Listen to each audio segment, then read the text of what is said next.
Hello, my dear learners. Welcome to your SST classes. So, I welcome you all in your SST class. In this class, we will start with chapter number 2 of your book. Okay, so what this chapter number 2 tells to you? It is about India physical features. अब यहाँ हम पिछली class में chapter 1 में हमने India के political features, boundaries के बारे में डिस्कस किया था. अब हम बात करेंगे इंडिया के फिजिकल फीचर्स के बारे में कि इंडिया के कौन कौन से फिजिकल फीचर्स होते हैं, इंडिया में कहाँ कहाँ रिवर्स फ्लो करती है, कहाँ पे माउंटेन्स है, कहाँ वैलीज है, ये सारी की सारी चीजें आप इस चैप्टर में, आपके चैप्टर नंबर 2 में पढ़ेंगे.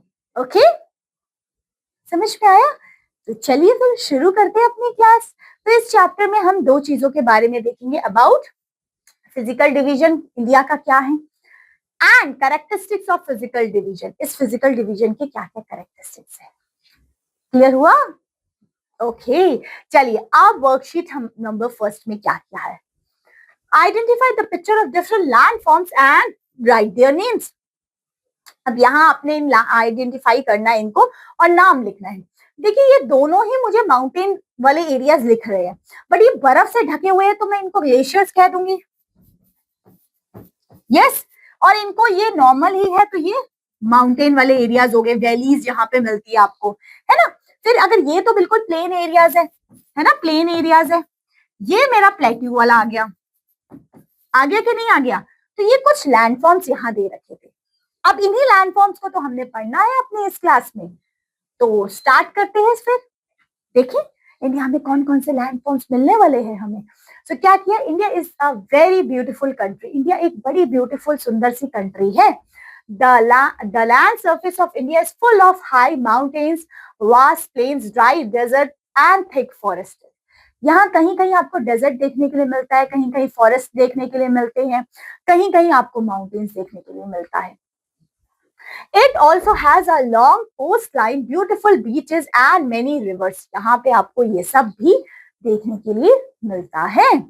India can be broadly divided into 6 physical division और जो geographical region. देखिए यहाँ पे आपको 6 physical, आपके political नहीं, physical. This is physical division. Physical division में आपके आ जाते हैं अबाउट यहाँ पे landforms. लैंडफॉर्म्स के बारे में बेसिकली हम देखते हैं, जो कि ये 6 हैं. अब ये कलर्स के थ्रू इन्होंने आइडेंटिफाई कराने की आपको कोशिश की गई है. देखिए कैसे. सबसे फर्स्ट है आपका नदर्न माउंटेन्स. ये येलो कलर, ब्राउन कलर से ये रहा आपका बेटा northern mountains. This part also and this part is also there for that. Okay, can you see this one. Next is the northern plains, जो green colour में, ये देखिए प्लेन एरियाज है आपका नदर्न प्लेन का area. Can you see this one. This comes under northern plain. Now we will use the other color. That's why आपको देखने में easy हो. फिर the Great Indian Desert. Desert area आपको Rajasthan side मिलेगा. Can you see this color? This is the Great Indian Desert. Desert, रेगिस्तान. Next, the Southern Plateau. Plateau area ये रहा, देखो ये स्किन कलर के कलर में किया है. This is the Plateau area. फिर उसके बाद the coastal plain. Coastal plain देख रहे हो. अब कोस्टल प्लेन को हमने कैसे आइडेंटिफाई करा, ये रहे, ये जो कोने कोने में, ये इस साइड है eastern and western coastal plain.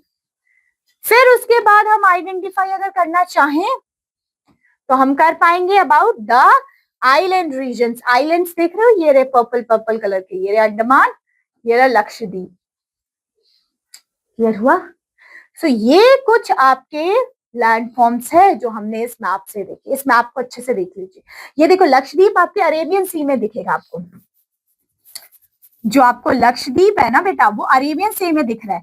और अंडमान निकोबार बात करें तो कहाँ दिख रहा है आपको, बे ऑफ बंगाल दिखा आपको. तो ये चीजें आपको पता होनी चाहिए. देखिए आपको एक और चीज लिखी है. Look at the map carefully. In which of the 6 geographical region is are town और city located. Do you like about your town और सिटी. अब आप इन फिजिकल फीचर्स को देख के ये बताइए, आप जिस सिटी में, स्टेट में रहते हो, कौन से लैंडफॉर्म एरियाज में मिलेगा आपको. ठीक है, आप प्लेन एरिया में रहते हैं, आप डेजर्टेड एरिया में रहते हैं, आप नदर्न प्लेन वाले एरिया में रहते हैं, आप कोस्टल प्लेन वाले एरिया में रहते हैं, आप कौन से एरिया में रहते हैं. ठीक है, इससे आप ये आइडेंटिफाई करेंगे। चलिए फिर देखते हैं आपका फर्स्ट जो है आपके द नदर्न माउंटेन्स। आप माउंटेन एरियाज के बारे में देखते हैं, नदर्न माउंटेन्स के बारे में क्या बताने की कोशिश की गई है। स्टार्ट करते हैं बेटा फर्स्ट से। To the north of India stand the mighty Himalayas. आपके नॉर्थ में, टॉप में, आपके इंडिया के टॉप में आपको यहाँ पे आपको क्या मिलेंगे, ये इस साइड एरिया में आपके माउंटेन्स। ओके, फिर देखते हैं the world Himalaya itself means the home of snow. Himalaya का मतलब ही क्या है, home of snow. Home of snow से हम बोलेंगे इसको। Because some of the mountain ranges are always covered with snow. यहाँ पे कुछ माउंटेन रेंजेस है जो स्नो से ही कवर रहती है, इसलिए हम इसको, इस एरिया को mountain of, home of snow के नाम से हिमालय रीजन को कहा करते हैं। फिर क्या लिखा है देखिए इस तरीके से, द हिमालयन रेंजेस यहाँ पे मिलेगी। The Himalayan mountain stretches from north west to north east. North west से नॉर्थ ईस्ट तक ये माउंटेन स्ट्रेचेस है, ठीक है। They stop the cold wind that blow from the north. Of course जो माउंटेन्स है वो ठंडी ठंडी हवाओं को रोकते हैं इंडिया में आने से। Without them even the plain of the north would be filled with snow. बिल्कुल अगर ये माउंटेन्स नहीं होते तो प्लेन एरिया प्लेन नहीं होता, वहां पूरी स्नो ही स्नो होती। जो रशिया साइड इतना ठंडा वाली जो विंड्स है वो सारी इंडिया में फ्लो करती है, वो माउंटेन्स ने एक बैरियर बना दिया जो वो घुस नहीं पा रही हवाएं। River such as Ganga and Yamuna flow through the plains of the north. ये गंगा यमुना रिवर इन्हीं प्लेन एरियाज में फ्लो करती हुई जाती है। These are formed by the melting snow of Himalaya। और ऑफकोर्स ये जो गंगा ब्रह्मपुत्र रिवर ये बनती कैसे है, ग्लेशियर से जो पानी पिघल के आता है तो ये रिवर्स बनती है, ठीक है। फिर आगे बात करें, as the higher peaks of Himalayas are cold and rocky plants can not grow there. Of course Himalayan region में प्लांट्स वगैरह ग्रो नहीं कर पाते, वहां बर्फ ही बर्फ है, वहां कुछ गिने चुने प्लांट्स एंड एनिमल्स रह पाते हैं। The lower ranges have forested. Of course Himalaya की जो लोअर रेंज है, हिमालय भी ना बेटा ऐसे है, greater Himalaya, middle Himalaya and lower Himalaya. तो जो लोअर हिमालय है वहां पे आपको ट्रीज फॉरेस्ट वगैरह देखने के लिए मिलते हैं क्योंकि उन एरियाज में बारिश होती है, ठीक है। Here people grow fruits, vegetables and other crops। इस एरिया में वहां पे fruits, vegetables grow किया करते हैं। At the lowest end of the region lies in the thick forest area। Of course, lowest area में आपको forest भी मिलेगा। तो ये था आपका कौन सा एरिया, आपका माउंटेन वाला। अब बात करते हैं प्लेन एरिया, जहां हम लोग रहते हैं। प्लेन एरिया है, हरियाणा, पंजाब, दिल्ली, उत्तर प्रदेश वाला एरिया प्लेन एरिया है। यहाँ खेती होती है, यहाँ क्रॉप्स ग्रो किया करते हैं। सो क्या लिखा है, towards the south of Himalaya lies the northern plains. South में आपके नदर्न माउंटेन्स के नदर्न प्लेन्स है।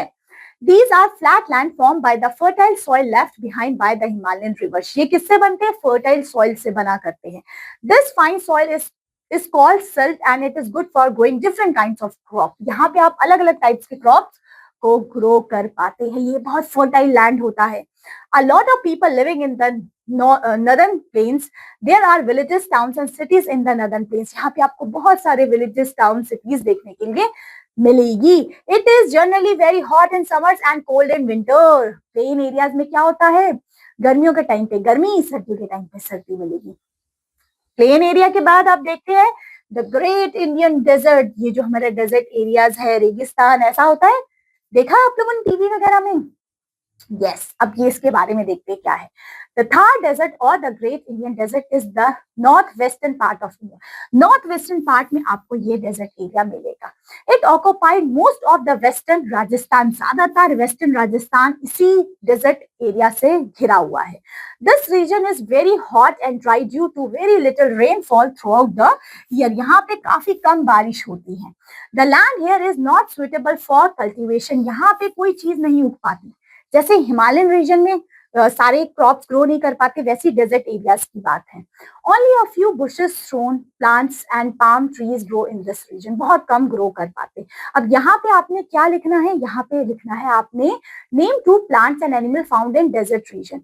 सो बेटा यहाँ पे अब हम क्या देखेंगे, name 2 plants and animal found in desert region. अब यहाँ डेजर्ट में कौन से प्लांट्स और कौन से एनिमल्स आपको देखने के लिए, देखिए एक एक एनिमल और एक एक प्लांट मैं बता देती हूँ। एक एनिमल कैमल एंड एक कैक्टस आपको देखने के लिए मिलता है। यस, अब दूसरा आप बताएंगे। ठीक है, चलिए डेजर्ट के बारे में भी हमने घूम लिया, देख लिया। अब प्लेट्यू रीजन के बारे में हम मूव ऑन होते हैं। प्लेट्यू क्या होता है? The southern plateau. आइए सदर्न प्लेट्यू के बारे में देखते हैं, वो क्या है। The southern plateau lies in the southern part of our country. बिल्कुल साउथ में आपको प्लेट्यू देखने के लिए मिलेगा। आपके जो इंडिया के मैप में अगर हम साउथ तक चले तो वहां आपको प्लेट्यू मिलेगा देखने के लिए। ये क्या है? It is form it forms a peninsular. A peninsular is a piece of land which is surrounded by water on three sides. Peninsular किसको कहेंगे? जो तीनों साइड से किससे ढका हो? पानी से। हमने पढ़ा था Arabian sea, Indian ocean and आपका बे ऑफ बंगाल के ओशन से ढका इंडिया घिरा हुआ है, इसलिए इसको पेनिसुलर कहा करते हैं। ठीक है। The southern plateau has the Arabian Sea in the west, the Indian Ocean in the south and the Bay of Bengal in the east में दिखेगा। पेनिसुलर प्लेट्यू को हम डेक्कन प्लेट्यू के नाम से भी जाना करते हैं। Most of the land surface is uneven and rocky है। ज्यादातर surface यहाँ uneven है and rocky है। The soil is not very fertile। यहाँ की soil इतनी fertile नहीं है, but the plateau region is rich in minerals। यहाँ पे आपको minerals बहुत देखने के लिए मिलते हैं ये एरियाज में। और यहाँ पे कुछ रिवर्स भी फ्लो करती है, गोदावरी, महानदी, कृष्णा, कावेरी ओरिजिनेट होती है हमारी प्लेट्यू रीजन से। ठीक है। Unlike the Himalayan river, these rivers depend mainly on the rainfall. देखिए हिमालयन रिवर रेनफॉल पे डिपेंड नहीं करती, वहां सालों साल उस रिवर्स में पानी रहता है। बट ये जो पेनिनसुलर रिवर है ये रेनफॉल पे डिपेंड करती है। अगर रेनफॉल नहीं हुई तो ये रिवर सूखी पड़ सकती है। ठीक है। सो यहाँ पे क्या है, sometime they even dry up, कभी कभी ड्राई अप भी हो जाती है। तो ये कौन से एरियाज है जो प्लेट्यू में आते हैं? आपके कर्नाटका, आपका महाराष्ट्र, आंध्र प्रदेश वाला एरिया आपको देखने के लिए मिलेगा, महाराष्ट्र वाला एरिया देखने के लिए मिलेगा। तो ये कुछ एरियाज है जो प्लेट्यू रीजन में आपको मिलेंगे। फिर देखते हैं हमारे कोस्टल प्लेन, ये होते हैं समुद्र के किनारे साथ वाले एरियाज, कोस्टल प्लेन्स। तो आइए ये क्या है। On the three side the Deccan Plateau slope down the coastal plains। यहाँ आपको coastal plains मिलेंगे। A coast is a land near a sea or a ocean। आपका coast क्या है? जो coast है एक land सी के किनारे वाला एरिया होता है। So a place where land meets water। जहाँ जमीन पानी से मिलती है वो coastal एरिया होते हैं। Mountain ranges known as the Eastern Ghats and the Western Ghats separated from Deccan Plateau from the coastal plain। बिल्कुल सही। यहाँ आपको ईस्टर्न घाट, वेस्टर्न घाट, वेस्ट में है तो वेस्टर्न घाट बना है, ईस्ट में है तो eastern Ghat. These mountains are not as high as the Himalayan mountains। ये इतने हाई नहीं होते हिमालयन माउंटेन्स जैसे। ठीक है, इनकी हाइट छोटी होती है। The coastal plains meet at Kanyakumari at Tamil Nadu. Of course ये coastal plains कहाँ मिलते हैं एक दूसरे को? कन्याकुमारी, तमिलनाडु में। The river like Narmada, Tapi, Mahanadi, Godavari, Krishna and Kaveri flow through the plains area में आपको फ्लो करती हुई मिलेगी। ये एरियाज भी बहुत फर्टाइल होती है, नंबर ऑफ क्रॉप्स यहाँ पे ग्रो किए जाते हैं, मिनरल्स भी यहाँ पे पाया करते हैं। ठीक है। यहाँ पे ना ज्यादा गर्मी ना ज्यादा ठंड रहती है। फिर एक और चीज है, बैरन आइलैंड के बारे में यहाँ बताया गया है जहाँ एक्टिव वोल्केनो पाया करेंगे। कौन सा? ये आपको कहाँ मिलेगा? अंडमान आइलैंड में, अंडमान निकोबार आइलैंड में मिलता है ये। फिर हमारे आइलैंड रीजन आ गए। आइलैंड रीजन जो चारों तरफ से पानी से घिरे हुए हैं वो आइलैंड रीजन्स होते हैं हमारे। So away from mainland India has two groups of islands. यहाँ पे दो ग्रुप के आइलैंड्स है हमारे पास। कौन कौन से हैं? One group of island is the Bay of Bengal। एक ग्रुप में Bay of Bengal है। They are called Andaman Nicobar island. जो Bay of Bengal में आपको आइलैंड देखने के लिए मिलेंगे वो अंडमान निकोबार के आइलैंड है। These islands are covered with dense forest। यहाँ पे फॉरेस्ट से ये कवर होते। यहाँ सेलुलर जेल भी आपको मिलेगी इंडिया में। यहाँ पे फ्रीडम फाइटर्स को रखा किया करते थे इम्प्रीजमेंट करके इंडिपेंडेंस के टाइम पे। The other group of island in the Arabian Sea, जिनको लक्षद्वीप आइलैंड कहते हैं, जिसमें 36 आइलैंड का ग्रुप है ये। तो इसमें हमने क्या पढ़े? इंडिया के कुछ फिजिकल फीचर्स, कहाँ प्लेन एरिया है, कहाँ माउंटेन एरिया है, कहाँ प्लेट्यू एरिया है, उनकी स्पेशलिटीज, उनके फीचर्स क्या है। ये था आपका चैप्टर नंबर 2 आपकी बुक का। क्लियर हुआ? समझ में आया? तो बस यही आपकी क्लास थी, यही आपका चैप्टर था। अब मिलते हैं आपसे ऐसे ही इंटरेस्टिंग चैप्टर के साथ आपकी नेक्स्ट वीडियो में इन योर नेक्स्ट क्लास। तब तक के लिए take care and have a good day. Bye bye.